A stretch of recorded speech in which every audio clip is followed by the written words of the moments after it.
Como o CIO deixou de ser apenas um guardião da TI para se transformar em um protagonista dos negócios. Eu até chamei aqui em rodas de conversa da armadilha do CIO Helpdesk. O CIO que é aquele cara que numa reunião de board, o CEO tem problema, ele vai lá e ele vai conectar o computador, sabe? Ele vira aquele cara de suporte. Essa armadilha é mortal para a carreira num CIO. Vem falando cada vez mais. O tenure do executivo de tecnologia está cada vez menor.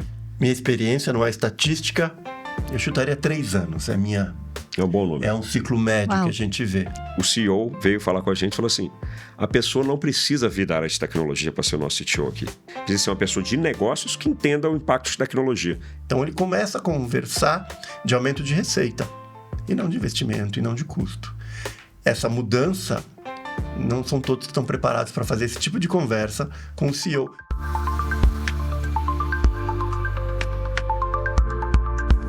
Bem-vindo ao TGT ESG Cast, o podcast em que tecnologia e estratégia caminham lado a lado.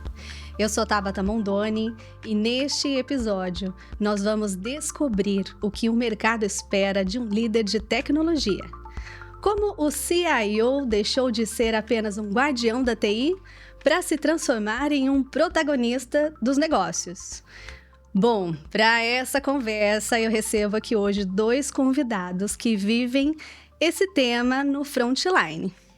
O primeiro deles, aqui que eu vou apresentar para vocês, é o Omar Tabachi, que é sócio-diretor da TGT ESG, com mais de 2 décadas ajudando gigantes brasileiras a transformarem suas estratégias de tecnologia. O Omar, para quem não sabe, ele convive com os CIOs aí no dia a dia, nas suas estratégias de negócios da consultoria TGT e também dos estudos ESG Provider Lens.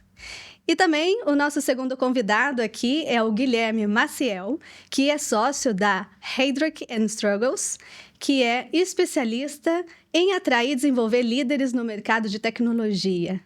Ele traz aí para a gente hoje uma visão, do que os CEOs, e um mercado de forma geral busca num líder de TI, um líder de tecnologia.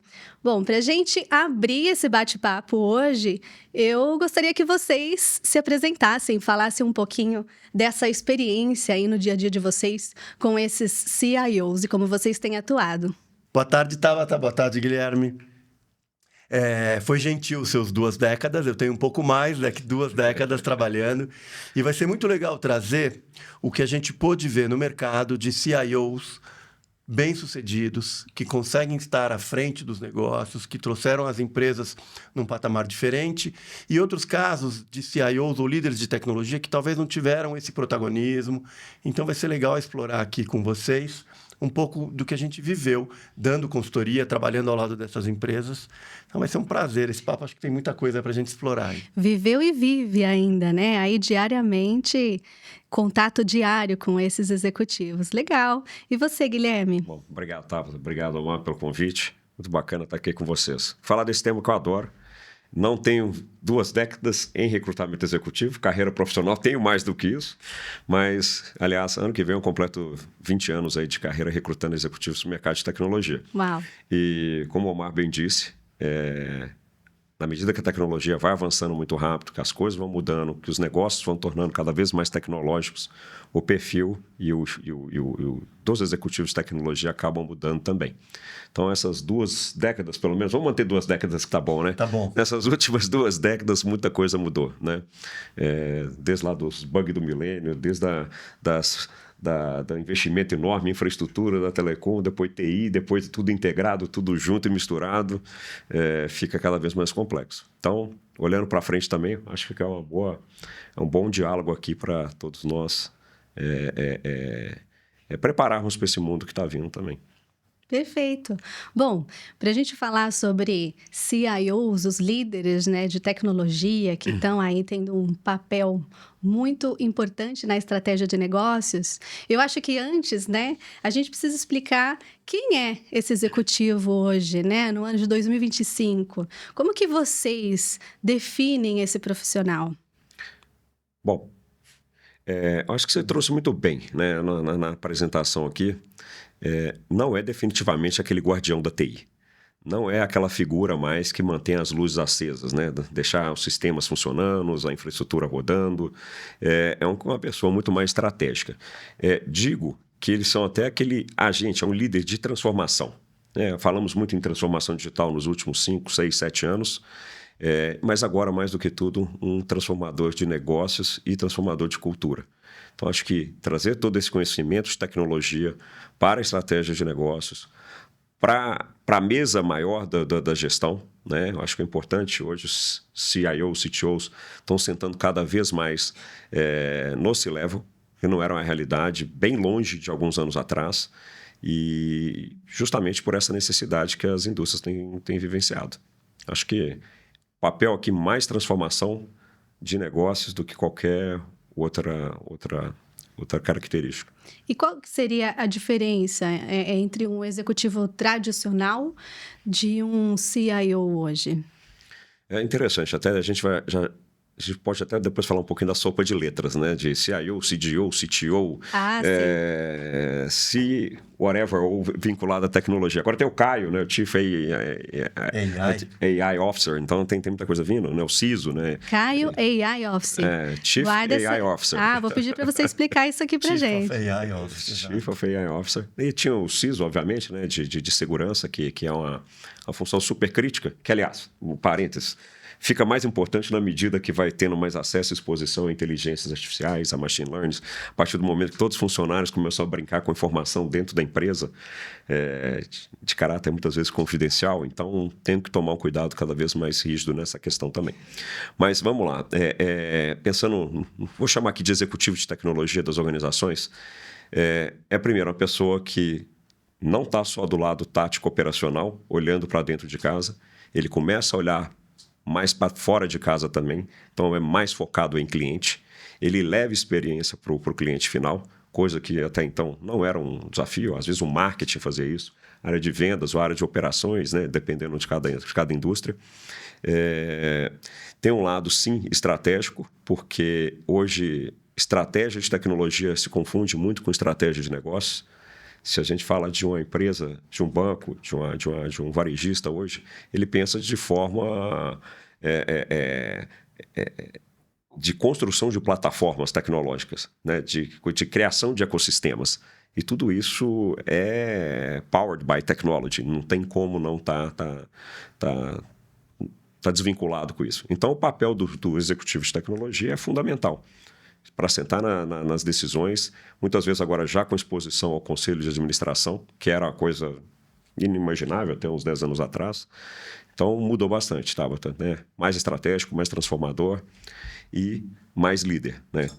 Hoje é engraçado, né? Assim, poxa, quantas pessoas reportam para essa pessoa, né? Hoje valoriza-se muito trazer aquele CTO, CIO que traz seus seguidores, né? Não é nem mais funcionário, né? Seus followers mesmo, né? Tem uns followers mesmo de tecnologia. Com esse sujeito ou com essa pessoa eu gostaria muito de trabalhar. Então, a liderança aqui também mudou bastante no estilo deles. Se eu puder contribuir aí... Claro. Eu acho Gatei aqui, desculpa, fui falando aqui. Não, eu acho que a ideia é essa. O Guilherme trouxe uma coisa muito legal, que é o desejado, né? Uma das armadilhas que seguram... eu até chamei aqui em rodas de conversa da armadilha do CIO Helpdesk. O CIO, que é aquele cara que numa reunião de board, o CEO tem problema, ele vai lá e ele vai conectar o computador, sabe? Ele vira aquele cara de suporte. Essa armadilha é mortal para a carreira de um CIO. Se ele é entendido como a pessoa que vai suportar a operação, o técnico, ele vai morrer com o tempo, porque ele vai deixar de ser relevante. E aí eu tentei, nessas conversas, eu tentei encapsular em 3 pontos básicos, ou 3 decisões que fazem diferença para esse profissional sair dessa armadilha. A primeira é um pouco óbvia, que é ter uma estratégia de tecnologia. Como ele enxerga a tecnologia mudando os negócios. É fundamental que ele tenha uma visão disso. Ou seja, não é uma tecnologia que suporta a operação atual, que mantém o running, né? Que mantém o modelo de negócio atual. Mas como ele vai estar transformando. Então, essa é até óbvia, mas é super importante e a gente conhece muita gente que não faz assim o básico. O segundo é como ele entrega essa estratégia. E eu acho que aí depende de 2 coisas. Uma, o Guilherme falou, que é o time que ele vai montar. Então, quem ele vai pôr embaixo dele? Quando tiver esse problema de tecnologia, ele tem que saber quem ele traz. E não vai ser ele que faz isso. E ele tem um time que sabe, que tem visão estratégica, que executa. Como é que ele contrata um nível 2 de líderes também, de gente que tem potencial, que vai transformar o negócio. E a equipe é até relativamente fácil de trocar. O que é mais difícil? E a terceira decisão que eu imputo como a mais difícil. Montar um ecossistema de fornecedores e parceiros que vão sustentar a entrega dessa estratégia. Hoje, todas as áreas de tecnologia são muito terceirizadas. Tem uma dependência muito grande dos teus fornecedores de soluções, teus fornecedores de serviço. Então, se você escolhe os parceiros errados, e é muito mais fácil trocar um profissional do que trocar um parceiro, porque você tem contratos de longo prazo, você não troca um sistema rapidamente. Então, o líder que montou o seu ecossistema correto, ele vai se diferenciar, porque ele vai entregar mais valor. E ele vai ter mais sustentabilidade da operação. Então, vai trazer inovação do mercado. Então, eu acho que, se fosse encapsular em 3 pontos, estratégia de tecnologia, equipe e um ecossistema de parceiros e soluções de tecnologia que diferenciam esse cara no mercado. E Guilherme, quais competências, né, as empresas estão buscando? Porque eu acho que você recebe aí ligações, demandas altíssimas de pedidos, até a gente brincou aqui no super-homem. Né, o super-homem, antes da gente começar a gravação. Como que é isso? A questão do super-homem sempre vai e volta, né? No mundo aqui de recrutamento, né? Às vezes coloca uma lista de pré-requisitos aqui que realmente torna mais complexo ou, de fato, é um desejo enorme de Mas ser é uma atingido. lista possível, hoje não. Existe... Muitas vezes a gente abre mão de alguma coisa, né? Então, a questão da gente sentar com os nossos clientes é fazer, vamos priorizar o que é de fato importante, o que dá para trabalhar com parceiros, o que dá para trabalhar com fornecedores. Não, espera aí, falta um gap ou outro. Como a gente monta esse time para dar suporte ao próprio executivo. Mas aí nós estamos falando um pouco aqui das competências técnicas, né? Tecnicamente, o executivo de tecnologia não vai ter passagens em todas as as subfunções aqui, né, vamos chamar. A pessoa pode entender bastante de infraestrutura, pode entender bastante de arquitetura, pode entender bastante de uma série de coisas, ou de engenharia, que seja, né, agora desenvolvimento de produto, que também começa a ser incorporado aqui. Então, aqui na técnica já não vai cobrir tudo que é necessário. Ele não tem como ser especialista em tudo e vai ajudar a montar seus times. Mas quando a gente já vai mais para o perfil executivo, é impressionante quando a quantidade de demanda que vem para substituir um CIO ou CTO ainda preocupado com a habilidade de comunicação. Ainda há essa preocupação. Poxa, a pessoa tecnicamente é maravilhosa, mas ela não comunica bem com os pares, não comunica bem para cima. Não, se levar para um conselho, vai passar uma certa vergonha, porque vai entrar num nível técnico de discussão e não vai saber passar aquilo de uma forma estratégica para a turma lá em cima. Então, há formas de cobrir isso. Comunicação, acho que é uma. Visão estratégica, a gente já falou aqui. Sim, visão estratégica de negócio. Tá? Outra coisa, gestão de PNL, mas um PNL mais sofisticado, não de quanto que eu gasto com fornecedor e fornecedores. É uma visão mais sofisticada de gestão. Vira e mexe, aparece alguns clientes e fala assim, eu não sei, esse é um caso real, se algum empresário brasileiro, grande, segunda geração, empresas gigantescas, veio perguntar para nós, eu preciso montar um comitê de inovação. Eu falei assim, mas para que você quer? É legal, né? Vamos montar um comitê de inovação. Já pensei em montar ecossistemas, de conectar fornecedores, né, startups. Não era nada disso. Eu preciso saber como que está sendo investido o meu dinheiro em tecnologia. Porque o cara chega lá e fala assim, eu preciso de 100 de budget esse ano. Aí ele... Meu jeitão de conversar com o meu time, empresa de dono, tá? O dono falando, não, corta uns 20%, não, eu tenho 80% para o ano que vem. No final das contas, eu não sei se é 150, 200 ou se é 50. Eu não sei mensurar. O CEO não sabe mensurar isso. E depois tem a turma também que está gastando muito e de repente explode também esse orçamento, aí que você já deve ter visto isso em alguns dos seus clientes também, não, Omar. Mas ele falou assim, poxa, será que eu estou cortando no desenvolvimento da plataforma do futuro? Será que eu estou cortando em cybersecurity? até porque o tempo de vida desse CTO está cada vez menor, poxa, deixa a cibersegurança para o próximo que vir. Então, assim, tem umas preocupações que são críticas também. Então, essa parte de P&L Management parece simples, mas não é. Então, provisionar melhor, investimento em cloud, por exemplo, né? Às vezes estoura, várias empresas grandes estouraram. Então, tem desafios interessantes. Acho que dá para falar que o passado fala de custo. Isso. O atual fala de rentabilidade, fala de ROI. Né? Ele fala... a gente trabalha muito com a parte de arrumar infraestrutura, né? Como é que você justifica que é investimento puro para, eventualmente, ser uma plataforma para rentabilizar no futuro? Então, ao técnico, ele tem muito claro que ele precisa investir isso para que a empresa não pare, não tenha ruptura e continue crescendo. Se ele não sabe comunicar e transformar isso em OKRs, ou seja, de indicadores estratégicos da companhia que vão gerar resultado e retorno, e não é fácil. Mas acho que essa é uma competência, se a gente puder dar uma dica aqui, né, Gui, que tem que ser desenvolvida. Essa competência de desenvolver o discurso de negócio, de ROI, de retorno sobre investimento, de top line. Essa é uma outra conversa que a gente tinha. Algumas empresas hoje têm a tecnologia como produto digital. Né? A experiência do cliente, o produto está sendo vendido de forma digital. Então, ele começa a conversar de aumento de receita, e não de investimento, e não de custo.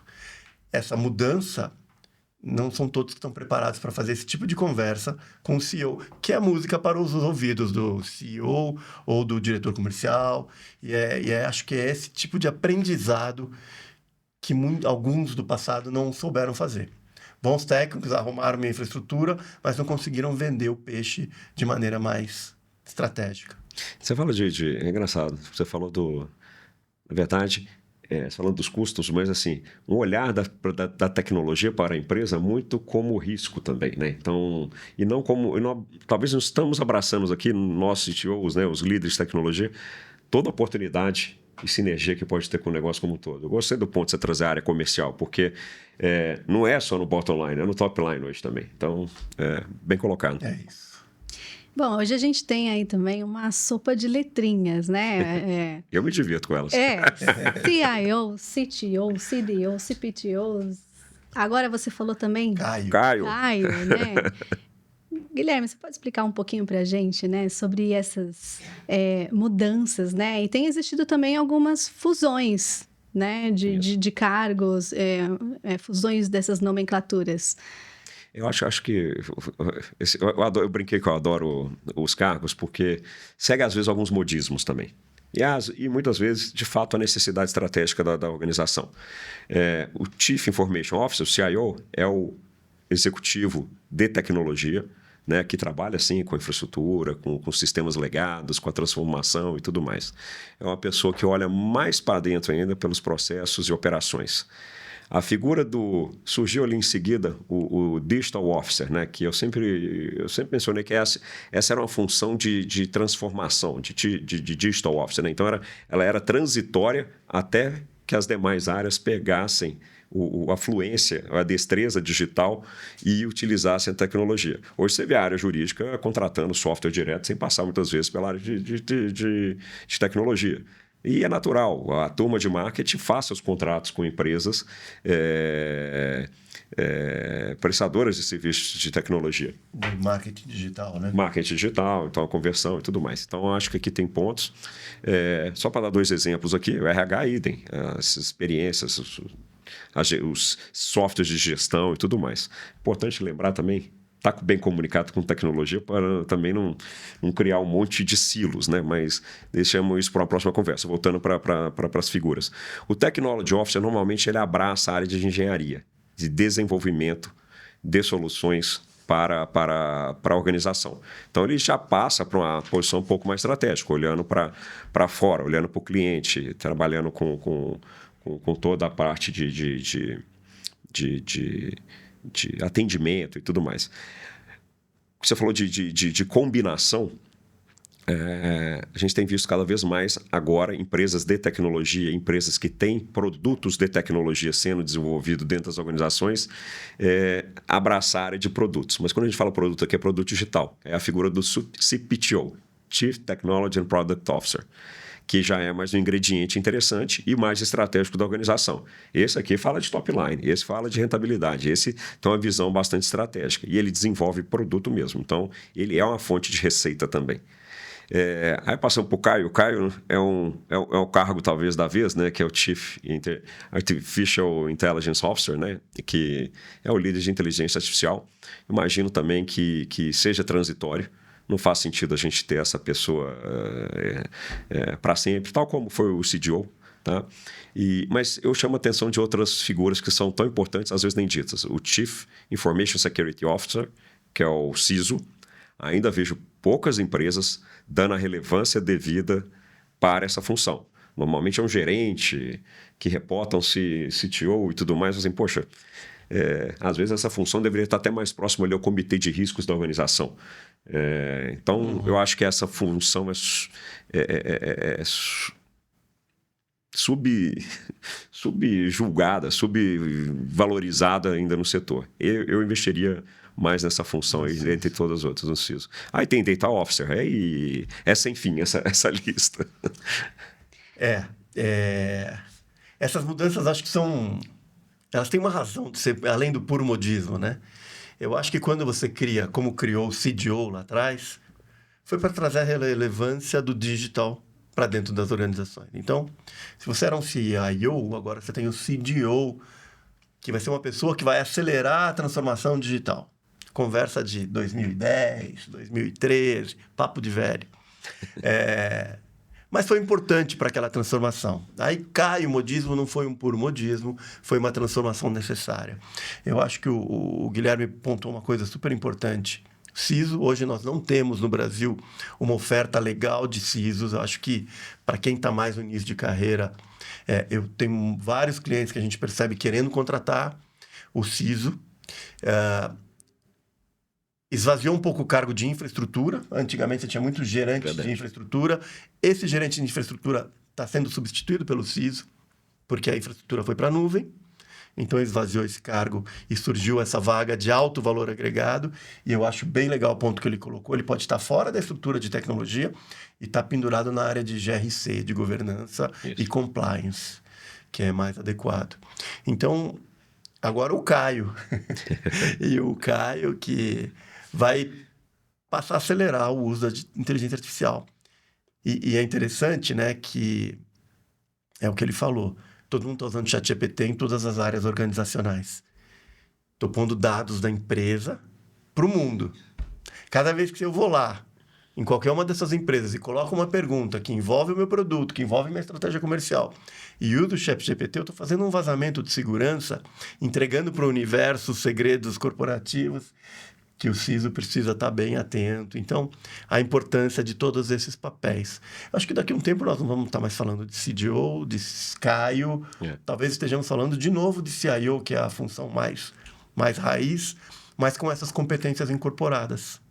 Faz sentido. Vocês falaram sobre a falta de profissionais aí qualificados, CISOs, né?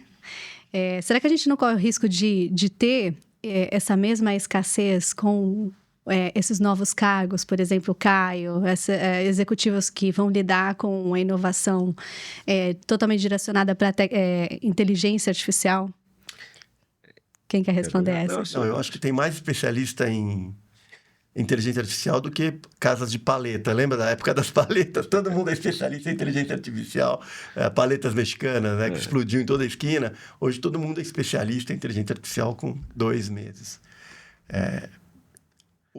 Claro que tem uma escassez, até porque é uma tecnologia que ninguém sabe ainda qual é o caminho, qual é a aplicação, embora ela é uma tecnologia já antiga, a inteligência artificial, o GenAI, que abriu a porta e acelerou. Está faltando gente, claro, com especialização real. Essas pessoas vão se formar. E o que eu vejo de frustração, já passo para você, Guilherme, é que a iniciativa de AI está saindo do CIO. Quem está abraçando é o CEO. São as áreas de negócio. O CIO está perdendo um pouco o bonde da inteligência artificial. Virou uma coisa da área de negócio, que poderia ser e deveria ser protagonizada pela área de tecnologia da informação. Aproveitando o seu gancho aqui, mas como que é isso? Saindo do CIO e indo para o CEO. O que o CEO realmente tem assumido nesse sentido? Bom, eu começo aqui de novo, eu ia passar para ele. Uhum. Mas assim, a gente percebe essa iniciativa de AI sendo puxada pelo board, pelo CEO muitas vezes. Como uma decisão de negócio. Como uma decisão de negócio, como uma frente de... Primeiro como uma angústia, tem que ter, ele não sabe o quê. Mas tem que ter. Por que essa tecnologia, ela é uma fruta no galho baixo, que a gente chama. Todo mundo vai lá e mexe no ChatGPT ou na Manus ou qualquer outra tecnologia. Está muito fácil ao usuário comum de experimentar e testar. Então, todo mundo tem a percepção que consegue lidar com isso.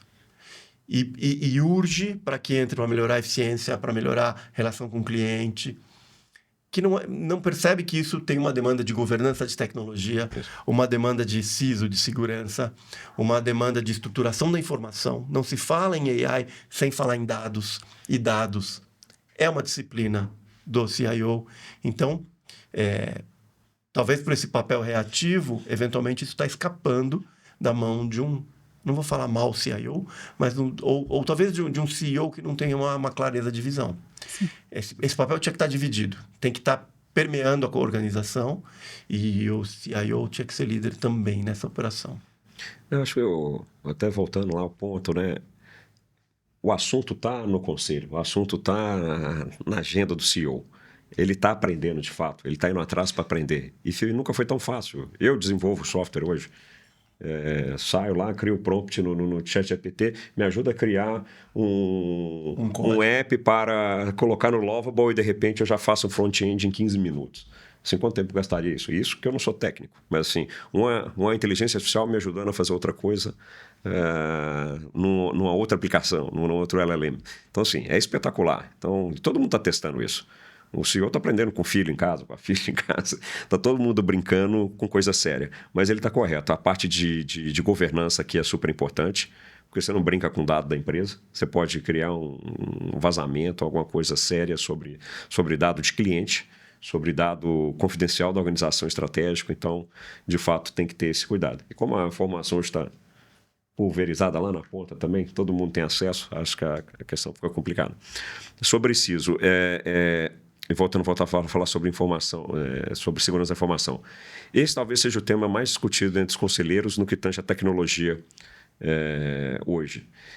Porque o conselho tem ainda um perfil geral, tá? De guardião de governança, de riscos, de compliance, e até menos, aí tem um gap também lá no conselho, né? De orientação para negócios, principalmente sobre negócios digitais. Como é que ele vai discutir tecnologia como estratégia? Ele não, ainda discute a estratégia, depois vamos alinhar a estratégia de tecnologia e a estratégia de negócio. Essas coisas caminham junto hoje.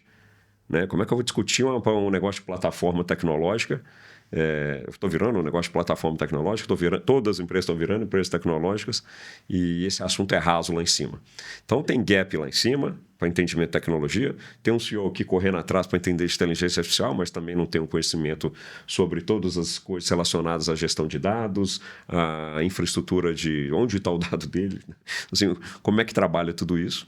E o nosso CTO, o nosso CIO aqui, tentando se estruturar de alguma forma para atender as demandas do mercado.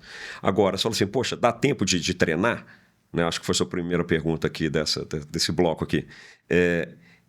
Eu acho que a turma de tecnologia está acostumada, porque a tecnologia está sempre à frente do nosso desenvolvimento. Então, é a turma que busca a se atualizar o tempo todo. Só que agora é muita coisa mesmo.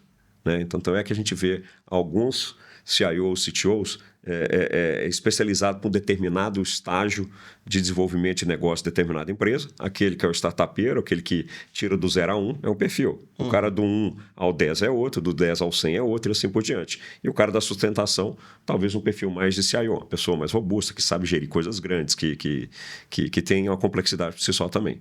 Mas está sendo cada vez mais rápida essa mudança.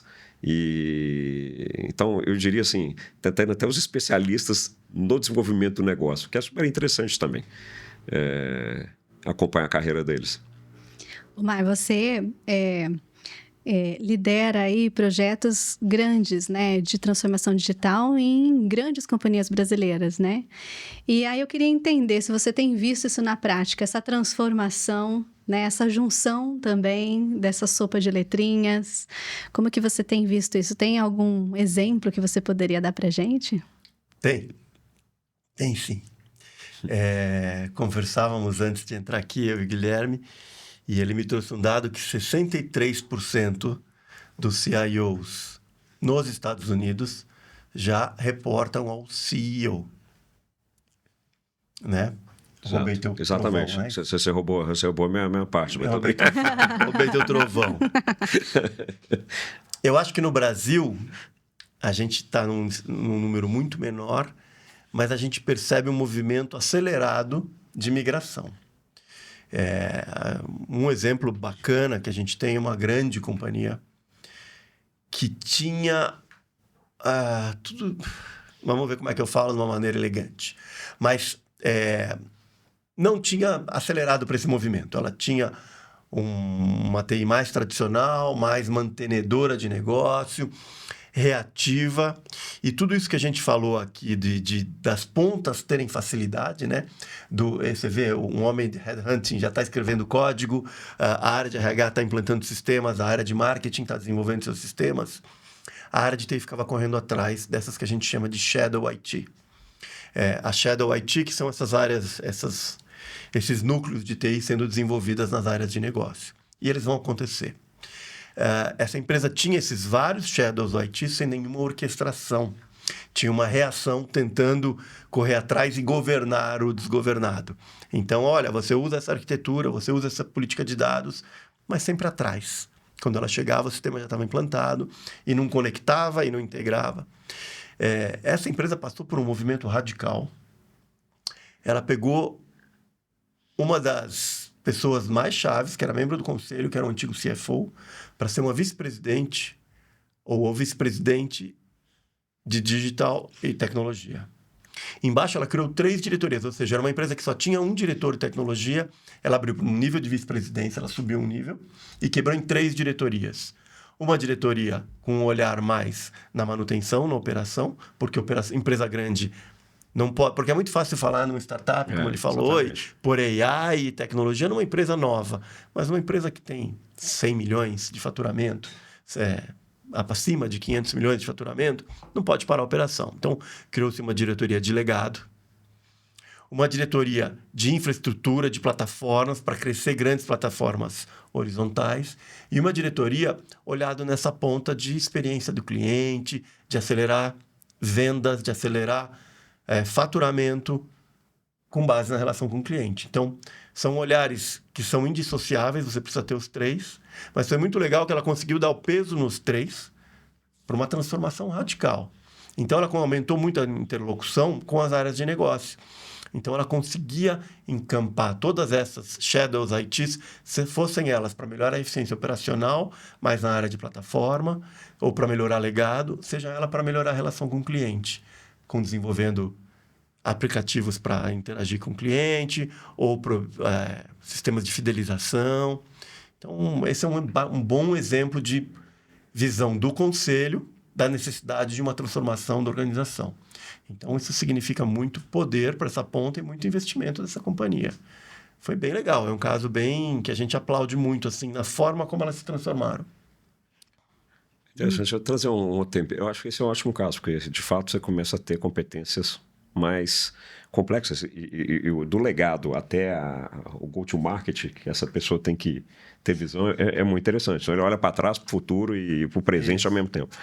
Eu acho que tem outro ingrediente que eu acho interessante que trazer também, porque o perfil dos líderes de tecnologia dentro de indústrias diferentes também é muito diverso. O executivo de tecnologia de um banco é bem diferente de uma empresa industrial. O executivo da empresa e algumas indústrias estão mais avançadas, né? Não é à toa porque tem banco está mais avançado, é onde tem maior investimento em tecnologia no Brasil e no mundo, que seja. Varejo teve uma evolução enorme também, principalmente na parte go-to-market. Ela cuida, hoje, ela conhece, os varejistas nos conhecem nos diversos pontos que eles têm. Aí tem um desafio operacional de integrar tudo, que a gente estava até brincando ali mais cedo, fala de omnicanalidade, assim, poxa, não está tão bem integrado, mas na parte da geração de receita, eu acho que eles avançaram bastante. Consumo, outra história, telecom, outra história. Então, cada mercado tem um aprendizado importante. E, às vezes, para a gente buscar executivos, a gente adora trazer aprendizados de outras indústrias para uma indústria que está movendo. Então é legal. Poxa, vem fazer o que você fez aqui numa indústria que precisa dar uma acelerada mais rápida. E as coisas, depois que você implementa, né, você sai lá. A primeira vez é mais pesada, é mais difícil. Na hora que ele vem fazer de novo, numa outra indústria, acelera bastante. É um pouco que você comentou. Já traz uma série de frutas, né? O low-hanging fruits aqui já traz nessa segunda aplicação. Então, é interessante. Tem indústria que movimenta mais rápido, tem indústria que é mais pesada, movimenta mais devagar. Tá? Deixa eu aproveitar e fazer uma pergunta. Porque essa transformação que eu citei, ela foi de cima para baixo. Foi o conselho que percebeu o estado, a necessidade dessa mudança e o CEO que puxou essa transformação. Minha pergunta, Gui, os teus clientes, tua interlocução é mais com o CEO? Quem que vai te procurar e define o perfil, a expectativa em relação ao líder de tecnologia? Normalmente o CEO. Obviamente com o apoio da área de recursos humanos, mas é o CEO que acaba buscando. Provocação direta do conselho para procurar o gestor de tecnologia, eu acho menos comum. Mas tem pressão sobre isso na cadeira do CEO. O então, CEO traz a mensagem. O CEO traz a mensagem. E obviamente, a gente está falando do mundo ideal, quer dizer, do CIO transformador. É a maioria das tuas encomendas hoje. Sim. É um cara que vai puxar a transformação, que é um cara que vai estar sentado já pendurado no CEO e não embaixo do CFO ou de qualquer outra função. É essa busca que vocês têm. Exato. Muda um pouquinho, assim, desculpa, mas assim, tem demanda, assim, poxa, estou falando da área industrial, poxa, a área de agronegócio. Tem tecnologia no agronegócio, tem muita tecnologia agronegócio hoje no país. E nós somos pioneiros nesse mercado. Você vê drones nas fazendas, não só pulverizando, mas também mapeando locais onde deveria colocar mais um fertilizante, alguma coisa nesse sentido. Cara, tudo dado. Tudo comparativo. Então, assim, onde tem praga, onde não tem. Então, assim, o IoT nesse ambiente industrial, o agronegócio, é muito presente. Gera muito dado, gera inteligência, traz inteligência artificial. Então, tem uma série de coisas que são interessantes.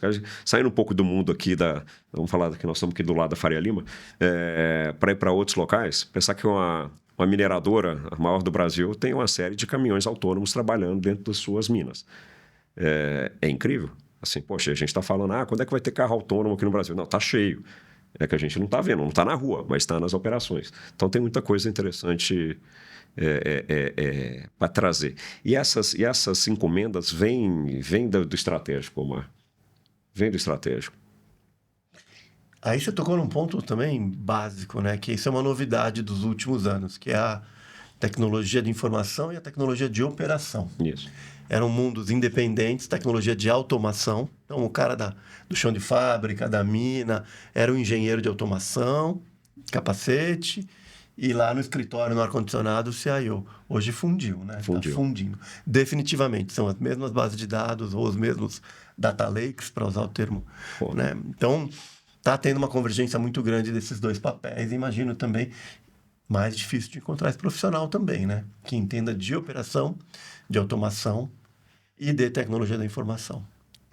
E aí você também mencionou sobre a diferença em setores, né? Então, na área financeira é diferente o perfil do profissional que se busca para o varejo. E quando a gente está falando de startup e grandes empresas, né? Também tem uma diferença de perfil? Bastante. Não, acho que bastante. Até eu comentei aqui um pouco, né? Assim, aquele fundador, né, o CTO fundador da organização, tem um perfil muito diferente do nosso CIO de uma grande empresa aqui no Brasil. É muito diferente. E essa aqui é uma pessoa mais intensa, mais enérgica, né, com a capacidade de tirar as coisas do papel, de fato implementar. E vai ter uma dificuldade enorme de pegar um negócio grande, né, para tocar, operar, de sustentar e assim por diante. Então, é uma diferença enorme. E no meio do caminho aqui é engraçado, né, porque a vida desse aqui fundador, às vezes, é longeva? Não necessariamente. Como a curva meio que exponencial de crescimento dessas startups, que segue a curva de tecnologia, a vida dele também começa a ficar mais complicada muito rápido. Então, começa já, a partir do momento que você começa a ter... ele é dono, ele é fundador. Não, mas peraí, tem mais donos, porque você fez umas 2 rodadas de investimento, você tem fundos sofisticados pra caramba que já intrometendo no teu negócio, ajudando a desenvolver, obviamente. Tem as reuniões de conselho, começa a ficar mais sofisticado também. E começa a fazer benchmark em todas as investidas que eles têm também. Então, ele conhece CTOs das outras empresas que já fizeram algo que essa venha fazer. Então, a pressão fica grande também. Essa figurinha do growth eu acho espetacular. Essa aqui, porque é um pouco da cabeça desse, que é grande, mas também com essa atitude de startupeiro. Todo dia é D1, né? Então, a figura... E com recursos escassos, né? Porque hoje já passou a fase dos recursos estarem abundantes para queimar, do cash burn. Esse período foi, então, a vida dele fica mais contada hoje também. É o cara do crescimento estruturado, né? Exato. É o cara que consegue fazer crescer... rentabilizar com o dinheiro. Mas estruturar no caos, né? Porque está na startup, né? Está naquela velocidade, né? O movimento vai para cá, de repente pivota, então é divertido. É difícil estruturar no momento que você está ainda pivotando, às vezes, né? Então, sim, é divertido. Para um profissional hoje de tecnologia, né? Que ele quer desenhar a carreira dele até chegar no cargo de CIO, por exemplo. Você considera, então, que uma startup seja uma escola? Com certeza é uma escola. E assim, mais do que uma escola de tecnologia, é uma escola de empreendedorismo, né? E, de novo, empreender não é para todo mundo. Tá tudo certo, não é que todo mundo tem que ser empreendedor mesmo, não. Assim, e, de novo, essas pessoas são valorizadas aqui que nós estamos falando. Tá? O CIO de empresa grande é super valorizado, não é isso que eu estou dizendo, mas aqui tem uma gestão de risco. Esse aqui consome risco. Aqui a gente evita risco. Então, o perfil é diferente. Eu vi casos legais de que o cara fez uma carreira técnica de tecnologia, ele foi para a área de negócio, de preferência até comercial, mas pode ser a área de produção, fabril, e volta para a tecnologia.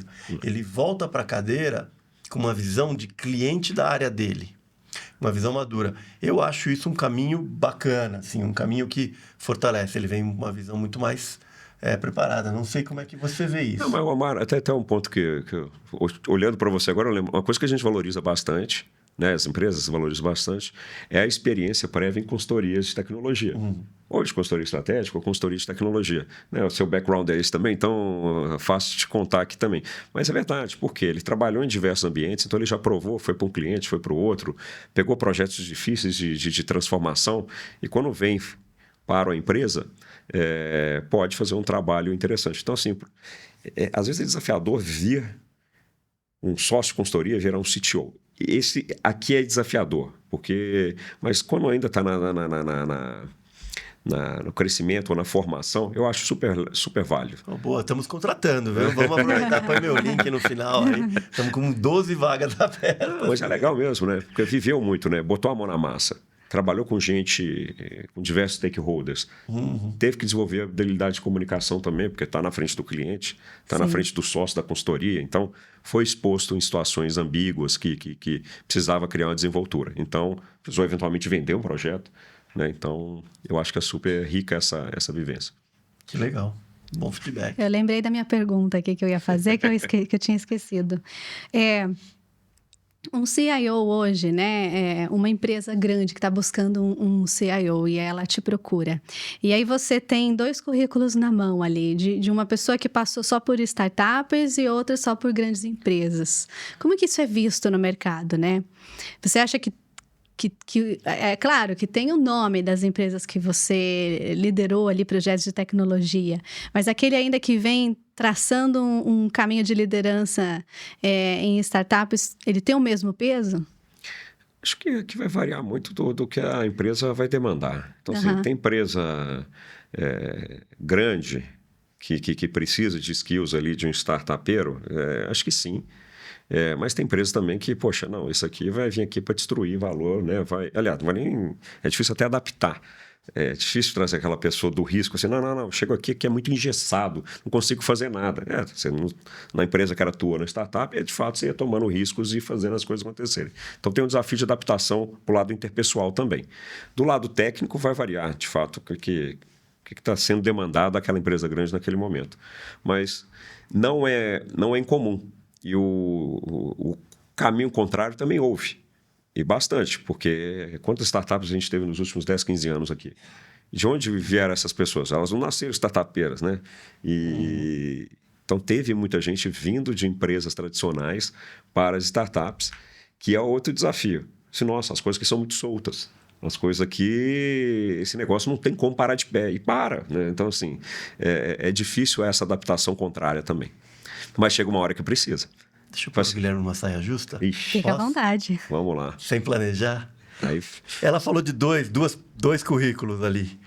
Me fala 3 coisas desse aqui que você vai jogar fora. Você leu, bateu ali, esse aqui tá fora. Ou uma coisa, ou 2 coisas.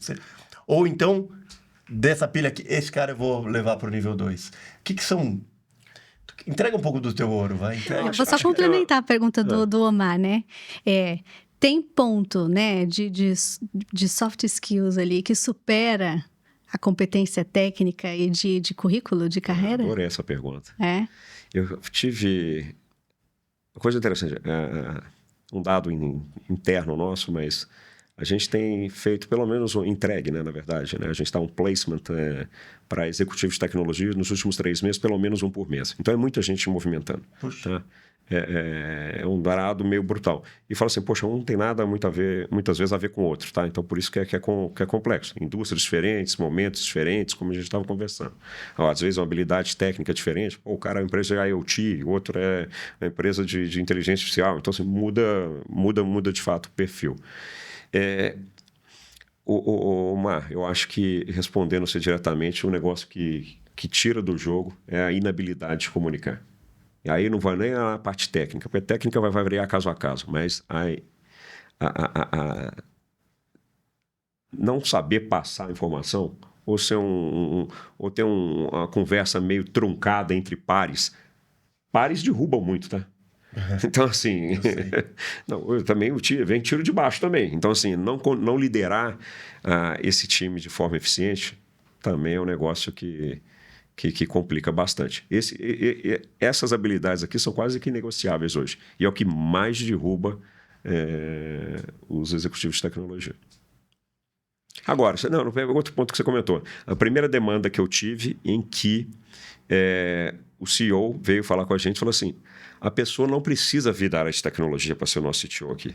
Precisa entender precisa ser uma pessoa de negócios que entenda o impacto de tecnologia. Ela não precisa. Eu acho isso incrível. É um shift interessante também no mercado. Eu acho que isso vai começar a acontecer mais. Muito bom. Bom, eu tenho um dado aqui interessante, aí eu quero ver se vocês concordam com eles, né? Eu separei aqui. É uma pesquisa da Bain Company e diz assim que 62% dos executivos estão no cargo há mais de 5 anos e o tempo de permanência no cargo de CIO é de mais ou menos uma média aí de 8 anos. Vocês concordam com isso? Está defasado? Eu acho que está defasado. Isso é Brasil, será?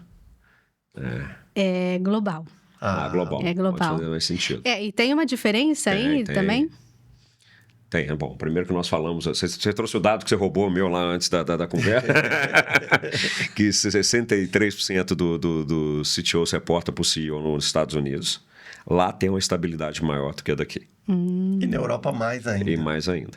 Perfeito. A Ásia aqui muda mais do que o comum. Aqui no Brasil muda bastante.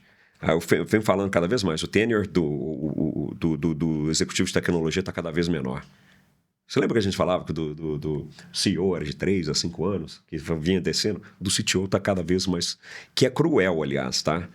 Porque as competências técnicas vão mudando cada vez mais rápido, e aí já precisa trazer uma pessoa mais atualizada, com o Caio, com o CISOs, com tudo ali que precisa, com a capacidade estratégica e tudo mais, além das competências interpessoais que nós falamos. Então, a vida dele tem ficado cada vez mais curta. E você lembra que eu falei do 0 a 1, do 1 ao 100? Então, as empresas estão crescendo mais rápido, o que traz a necessidade de um CTO diferente, no menor espaço de tempo, e lá na frente também pelas competências mais técnicas e pessoais. Minha experiência numa estatística, eu chutaria 3 anos. É um bom número. É um ciclo médio que a gente vê. E eu acho que tem uma característica do CIO, até o mais tradicional, que é o mantenedor. Eu brinco que ele é que nem goleiro de futebol. Ele aparece quando não dá certo. Então, tem um ataque cyber, né? Um ataque de hacker. Parou a infraestrutura, os projetos não foram entregues no prazo. Às vezes nem é culpa dele. É culpa da área de negócio, ou porque lá atrás ele propôs um investimento em segurança e aquele investimento não foi aprovado, mas aí ele cai. E por isso tem esse turnover relativamente alto. E às vezes sim, por culpa de falta de visão estratégica, mas às vezes por falta de visão estratégica do board ou do CEO, que não fizeram investimento no momento que ia deixar a bomba para o próximo. Então, acho que um ciclo médio de 3 anos é o ciclo de Brasil que a gente vê aí, de bons CIOs. Nós fizemos uma pesquisa, bom que você gosta de dados e você também, né? A gente fez uma pesquisa aqui para um evento para conselheiros de empresas para falar de inteligência artificial. E a gente utilizou uma ferramenta de assessment, não assessment de tecnologia, mas do entendimento do uso da tecnologia de inteligência artificial dentro das organizações, para ver que nível cada C-level está, mas nesse caso a gente fez para conselheiros. Nós juntamos 70 conselheiros de empresas, de grandes empresas brasileiras, e o resultado foi curioso, mas não surpreendente. Perguntas como, tem alguém dentro da organização cuidando de inteligência artificial? Sim, tem uma pessoa, tem um time dedicado, então assim, temos pessoas lá cuidando disso. Temos a infraestrutura necessária? Não. Temos a estratégia necessária definida pelo Conselho sobre o uso de inteligência artificial? Sim. E qual a expectativa do uso da inteligência artificial no seu negócio? Enorme. Ou seja, sim, era enorme, não era qualificado. Mas assim, tem alguém cuidando, mas não tem uma estratégia. Tem uma expectativa, mas não tem infraestrutura. Então, assim, poxa, como é que nós vamos chegar lá? Então, essa foi uma conversa legal que a gente teve com 70 conselheiros de empresas grandes no Brasil, que aí gera as demandas. Vamos preparar. Não tem o data lake certo, não tem uma estratégia de dados eficiente. Então, aí é uma série de questões, né, que a gente pode ir desbravando aí. Guilherme, você comentou um pouquinho sobre acompanhar a transformação, né? Porque isso tem sido um desafio para esses CIOs, né? Porque a transformação ali é constante, a cada dia maiores exigências de transformação, de inovação das empresas. Esses executivos, eles estão conseguindo acompanhar isso? É um desafio enorme, tá? A gente falava até lá atrás, a transformação digital, né? Quantas gente ouviu isso? É uma transformação de pessoas, transformação de cultura, de mindset, que seja. E, de fato, é uma mudança cultural dentro da organização. O uso agora de AI, que vai ser mais ainda impactante. Nós estamos na pós-digital, né? Então, agora nós estamos numa nova era, vamos chamar assim. É difícil de acompanhar assim. É engraçado que essa agora não atinge só o CTO, não. Atinge qualquer executivo. Todo executivo tem que correr atrás das competências técnicas de usar tecnologia de inteligência artificial. O CMO tem que estar preocupado com cibersegurança. Aí eu vejo isso como uma oportunidade para o CTO. Né? Assim, poxa, cara, você está no centro do negócio. Aproveite. Né? A gente tem tido muita demanda de fazer workshops com o C-Level. Educação mesmo. Educação. Evangelização para o uso de AI. E, obviamente, essa discussão vai direto para dados, que é muito fácil ver a camada de AI bonitinha ali, fazendo figurinha dos Ghiblis, né? Mas para uso de negócio, a discussão vai para dado. E, de fato, tem por isso que eu falei, é uma preocupação que vem do CEO, essa transformação, né? Para o seu conselho inteiro. E é importante que o CTO, como o Guilherme fala, saia na frente, seja o protagonista e se transforme nesse evangelizador, né? Eu concordo 200% contigo. Você falou 2 vezes de uma forma sutil. Eu vou ser mais direto aqui então também. Tem que ser top-down. Não adianta... Tem que ser top-down. Tem que ser top-down. Se o CEO não estiver enxergando, nesse momento, o uso de inteligência artificial como estratégico para o negócio, talvez seja melhor mudar de empresa, porque a empresa não deve ganhar. Não é falar assim, mas aquele negócio, né? Você é substituído para alguém que saiba usar a inteligência. Não é nada disso, não. Então, assim, a empresa vai deixar de existir se não souber utilizar, se for eficiente como o concorrente dele vai ser. Então, assim, é uma corrida mesmo. E é cruel, mas é desafiadora. Eu acho estimulante, mas é duro, porque vai ficar rastro de sangue para trás. Aí. Terra devastada. Terra devastada. Não, mercados comendo outros mercados. Hoje é difícil falar qual que é o teu mercado. Está tudo cinzento.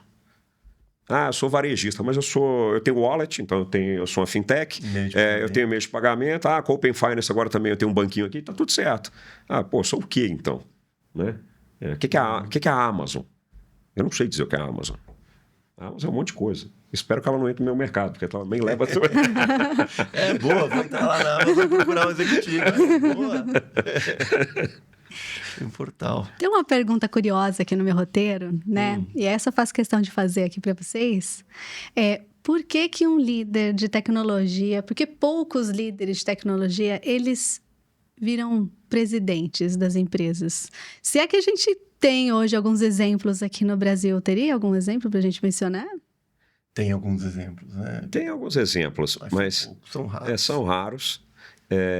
E é engraçado, toda vez que você tem uma conversa como essa, né, de discussão de uma função corporativa, no caso aqui tecnologia, surge essa pergunta. Por que não temos tantos advogados presidentes de empresa? Por que não temos tantos RHs presidentes de empresa? No caso de tecnologia, talvez tenhamos aqui uma ótima oportunidade, porque a tecnologia virou estratégia. Então, há oportunidade? Temos que ir atrás de uma série de gaps? Sim. Existem alguns casos, mas eu chamo a atenção para a quantidade de presidentes de startups, CEOs, fundadores, empreendedores que são de tecnologia. Esses caras valem bastante.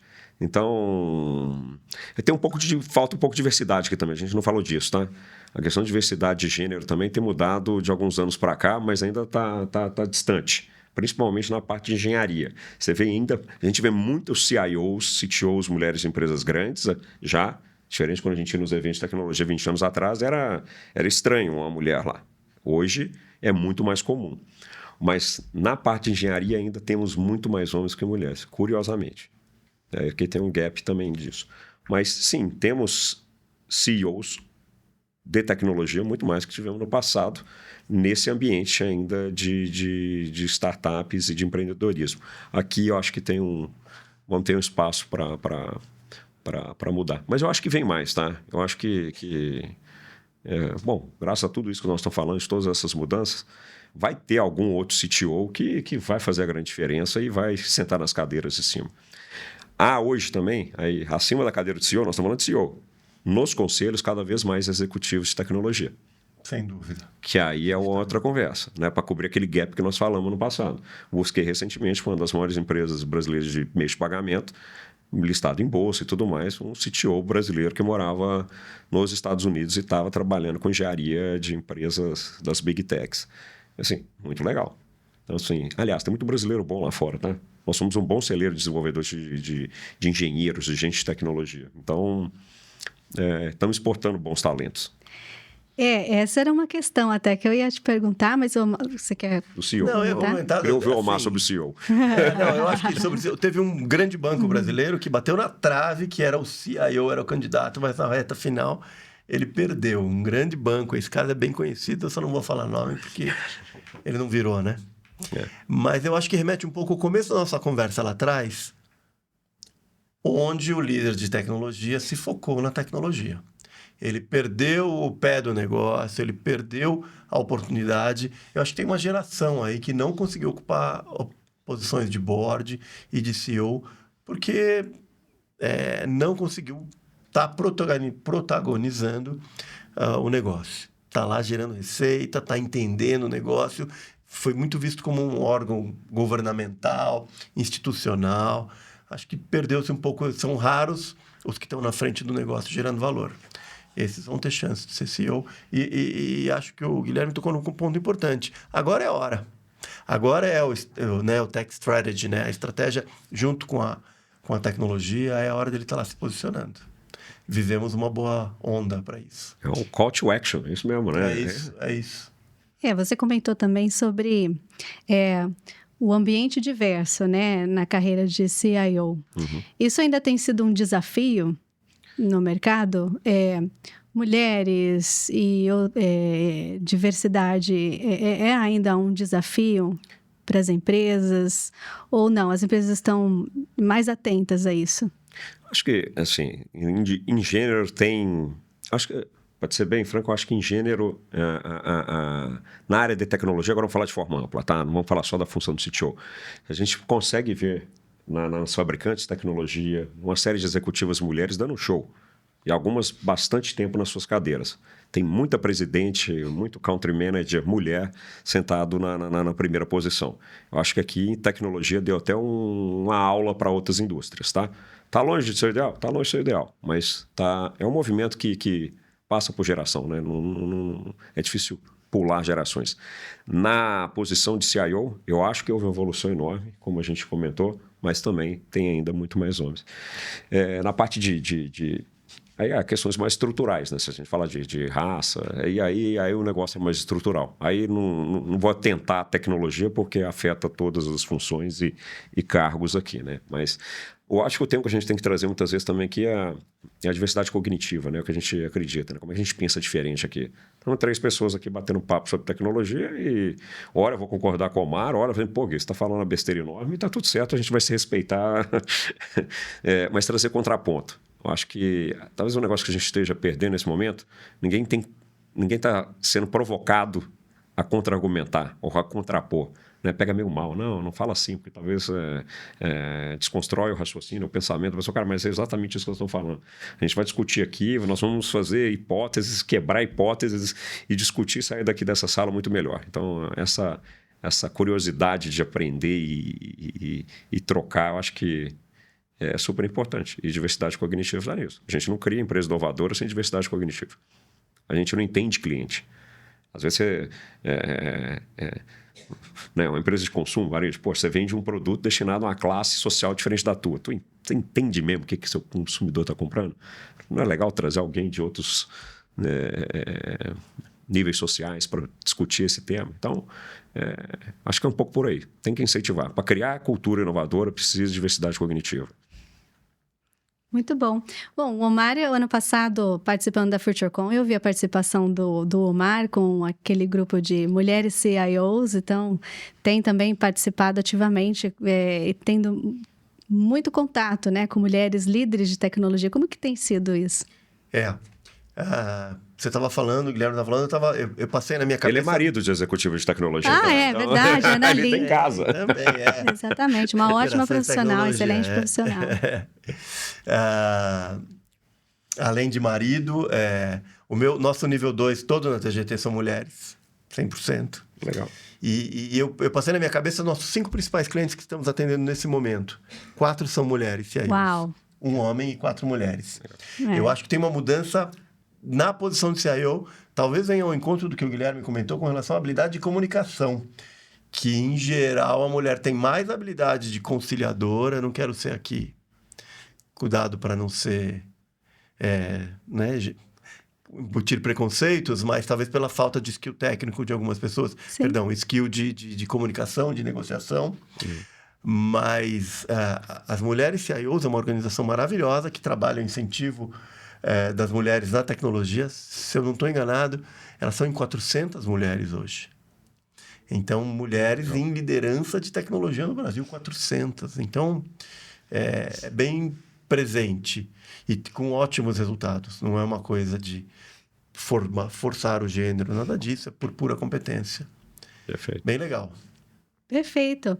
Bom, e com relação à remuneração, os salários, né? O CEO hoje, o CIO hoje, ele é valorizado no mercado? Como que está a remuneração hoje? Mudou muito? Mudou.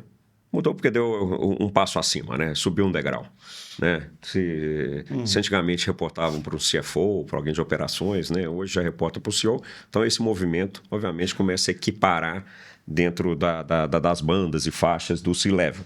Acho que aqui é o primeiro ponto. Segundo, esse profissional está muito disputado. Então, não é incomum ver incentivos de longo prazo para reter esses profissionais dentro da organização. Aliás, sugiro que façam, né, para poder segurar e tudo mais, né? Está atrelado aí ao longo prazo e o atingimento dos objetivos. Mas também muda a remuneração conforme o estágio da organização. Aqui nós estamos falando de uma estrutura, voltando, né, para as empresas grandes e tudo mais, listada em bolsa, nós estamos falando de um salário, um bônus e um incentivo de longo prazo, que é o padrão praticamente aqui para C-Level. E sim, estão ganhando como os demais executivos do C-Level. Tá? Agora, quando a gente vem para um universo aqui mais do startup, a função dele é core. Aí muitas vezes a gente contrata até sócio. Busca um CTO para ser sócio do meu negócio. Já teve caso que o fundador da empresa falou, não interessa se o cara vai ganhar mais do que eu. Ou seja, ganhar mais do que o próprio presidente. Até porque ele está para o longo prazo, ele é acionista, principal acionista daquela empresa. Eu preciso de uma pessoa muito boa, porque senão meu negócio não vira.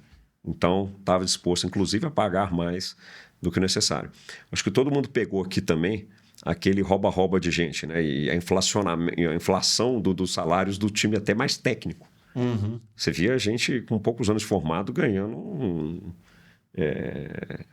pulando de ano em ano e ganhando 2, 3 vezes mais pela escassez da função. Então, sim, está respondendo você, sim, está melhor remunerado, sim, pela importância que a cadeira teve, e nesse universo de startups aqui são coisas que a gente começou a ver de forma diferente. Uma coisa que a gente não comentou também foi, já que nós estamos falando de grana e de remuneração desses executivos, isso obviamente a gente fala em atração. Como é que eu atraio uma pessoa, sou competitivo para atrair essas pessoas? Coisa que a gente tem visto bastante agora é o tal do acqui-hiring. Assim, comprar algumas empresas que têm uma capacidade técnica, um time técnico para vir para dentro da organização. Grandes bancos têm feito isso. Aqui no Brasil, a gente já viu com 800 pessoas, traz 800 pessoas técnicas para cá, porque eu não consigo nem contratar mais essa turma. Meta fez agora uma grande acqui-hiring, o maior do mundo da história que a gente já ouviu, para trazer competência da área de inteligência artificial e assim por diante. Então, de novo, não é nem muitas vezes compra o grupo de pessoas, né? Ou quase com uma aquisição mesmo de uma empresa, que é muito legal. O Mário, eu tenho uma pergunta para você, né? Que está aí em contato com transformação de grandes projetos. E como que um CIO vende a reforma para o dono da casa? Essa é uma ótima questão, né? Boa. A essa altura, né? Como é que ele justifica Os investimentos? um projeto estruturante, né? Porque é fácil falar em AI. Soa como música para o CEO. É fácil falar num novo canal. Agora, essa é uma pergunta dificílima, né? Como ele garante um grande projeto estruturante, que hoje está consumindo centenas de milhões numa empresa de grande porte? Eu acho que o Guilherme tocou no ponto dos riscos de ruptura, né? O risco de não operar. Como é que você quantifica isso? Então, uma invasão hacker, né? Que parou um monte de empresa aí nos últimos 2 anos. Como é que você trava a evolução para o uso do AI? É bem difícil de quantificar. Então, por isso é a habilidade de comunicação, de evangelização, de estrutura, do poder dos dados, né? Todo mundo fala que dados são um novo óleo, um novo petróleo. Legal, como é que eu extraio esse óleo? Como é que eu transformo esse dado? Então, esse exercício de quantificação é um exercício hercúleo mesmo para o CIO, difícil, mas eu acho que vem um pouco, de novo, ao encontro de tudo que a gente falou. Não é uma competência técnica. Está muito claro na cabeça desse líder de TI que a empresa vai parar, que essa tecnologia ou que não sustenta um crescimento. A gente tem um cliente nosso que eu falei numa reunião de conselho. Falei, olha, vocês têm um plano estratégico A e vocês têm uma infraestrutura de tecnologia B, vocês não vão atingir esse plano que vocês se comprometeram. Com esse plano tecnológico que vocês têm, não vai atingir o plano. Isso não é claro ao CEO. Então, precisava, ou CIO, o líder de TI, transformar esse teto baixo que ele tinha, né, esse limite de crescimento. Então, não tem resposta fácil para a tua pergunta, mas é basicamente como essa estrutura vai funcionar para viabilizar o crescimento e o atingimento do plano estratégico da companhia. Essa tradução que é desafiadora. Mas eu acho que esse é o único caminho. Bom, a gente está chegando aqui ao final do nosso podcast. Passou rápido. Passou muito rápido. Teria aqui Tá bom. muita coisa aqui para a gente conversar. Eu achei que o Guilherme ia falar quanto ganha o CIO. Não, mas vai depender. O valor? Não, mas depende também. Quanto vale ações de uma empresa nova para você ser sócio? Quanto que ela vai valer daqui a uns anos? Ou quanto que as indústrias remuneram de forma diferente também. Sim. Então, serviços financeiros remuneram diferente de consumo, varejo. Então, é difícil quantificar. É difícil, não tem um número. Não tem um número. Se eu falar qualquer coisa, não, eu tô ganhando muito, eu tô ganhando pouco. Quando o CTO ouvir essa conversa nossa, vai sair daqui, poxa, chefe, tô ganhando pouco, eu tô ganhando muito. Então é melhor nem expor, não, porque varia muito de empresa para empresa. Bom, e aí, para a gente fechar esse podcast, eu tenho certeza que muita gente que está nos assistindo aqui hoje, se você... Aí eu vou fazer a pergunta aqui para o nosso telespectador ou o nosso ouvinte, né? Porque é um podcast vídeo e áudio. Se você que está nos ouvindo, nos assistindo, quer traçar aí uma rota para chegar até o cargo de CIO, quais dicas vocês dois dão para esse profissional? Começa, Guilherme. Acho que vamos lá, acho que a questão manter-se atualizado hoje para um executivo de tecnologia é muito difícil, porque a tecnologia está vindo rápido. Então, mantenha-se curioso. Faz a pergunta para que as coisas estão acontecendo, que vai ajudar, inclusive, a se questionar e aprender mais sobre estratégia. Mas manter-se curioso, eu acho que é fundamental. Sim, buscar ferramentas técnicas, sim, principalmente no início da carreira. Tem que ter uma base sólida, né, de entendimento sobre estratégia e tecnologia. E desenvolva vai fazer outras coisas além de tecnologia. Vai interagir mais com as pessoas para melhorar a questão da comunicação. Então, se posiciona para estar no centro, não no back-office somente. Então, acho que talvez seja isso. Eu acho que o Guilherme entregou o ouro aqui. O ingresso para participar desse jogo é ter habilidade de comunicação, né? Uhum. Então, fora do mundo, porque é muito fácil falar de competências técnicas. Então, eu acho que é isso. Entenda o negócio. Vai entender, além do mundo tecnologia, que é um pré-requisito, entenda o negócio que você está inserindo. O que faz diferença? Qual é o diferencial competitivo dessa empresa que te interessa?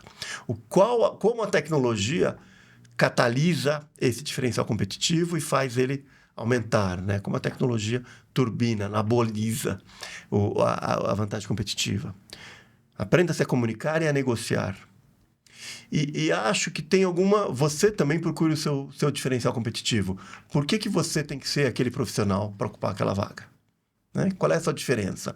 Pode ser uma competência técnica, pode ser uma habilidade de negociação, uma habilidade de comunicação, de liderança, mas acho que você tem que ter um diferencial competitivo através de manter-se curioso, através de ter competências técnicas. Quando a gente fala comunicação, achei interessante, você trouxe o ponto de convencer, de articular, mas nós estamos falando de impacto e influência aqui, no final do dia. Não é ser um speaker num evento de tecnologia. Pode ser também, mas não é disso que nós estamos falando. Nós estamos falando da capacidade de articulação, de influenciar, de impactar, de construir ali de influenciar na decisão, na construção da reforma, como você mencionou, que eu achei interessante. É isso. Bom, e como que as pessoas te encontram, Guilherme? Eu ouvi o podcast, gostei muito, quero conhecer mais sobre o trabalho do Guilherme, como que as pessoas te encontram na internet? Eu costumo escrever com frequência no LinkedIn, então Guilherme Maciel no LinkedIn, por favor, procurem. Meu e-mail é gmaciel@hydroc.com, então também fica à vontade para me contatar. E você, Omar, como que as pessoas te encontram? Isso, no meu LinkedIn também, Omar Tabachi. No nosso site da TGT tem bastante informação, tem bastante caso, tgt.com.br. É isso, né? O meu e-mail, omar.tabachi@tgt.com.br. Maravilha. Bom, e para você que nos assistiu, eu te convido a se inscrever no nosso canal do YouTube e também no Spotify. Até a próxima.